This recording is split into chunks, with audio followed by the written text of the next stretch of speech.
Nous avons réfléchi sur l'évolution des entreprises et des organismes. Pour faire comprendre notre analyse, on a pris comme exemple l'équipe féminine de handball qui en 2018 a battu la Russie 24-21. Alors qu'est-ce qui a permis à la France de devenir championne d'Europe?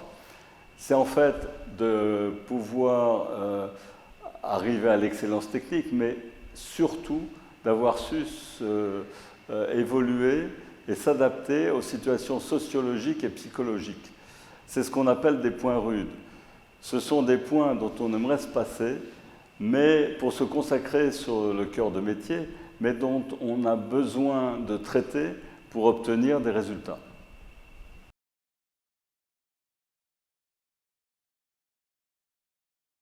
Toute la méthode est basée autour des points rudes. Analyser la situation, construire une démarche adaptée à la situation et planifier les actions.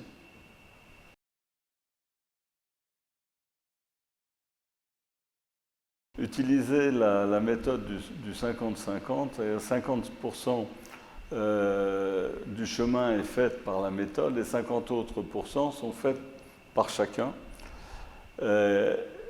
qui devient plus acteur que spectateur et même plus créateur qu'acteur. Pour comprendre chaque situation d'un point de vue psychologique, technique et historique et concevoir une démarche pour chaque situation.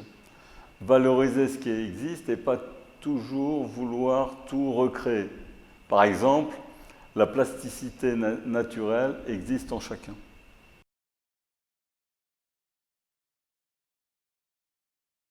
À l'esprit de la démarche, pour ouvrir et sortir du contexte ambiant, il est utile et souvent nécessaire de sortir de son propre milieu.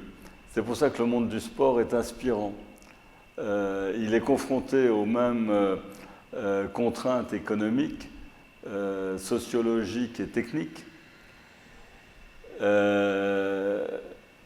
Les impacts d'une bonne ou une mauvaise décision peuvent faire qu'on gagne ou on perd.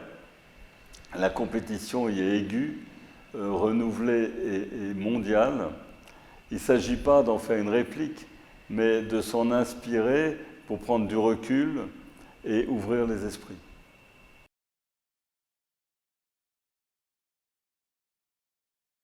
Comme exemple de changement, le passage, par exemple, du comportement de dirigeant à celui d'entraîneur. Ce changement correspond à un besoin actuel, il amènerait de la souplesse dont nos entreprises ont besoin. Mais il est profond et contient des points rudes. Le premier point rude, c'est de replacer l'expertise technique. Si on n'a pas cette expertise technique, on ne peut pas réussir, mais il nous faut, pour réussir, quelque chose en plus. Le deuxième point rude, c'est la mise en place d'un autre système hiérarchique. Il ne s'agit pas uniquement de diriger, mais au sens premier, de créer le mouvement et l'enthousiasme.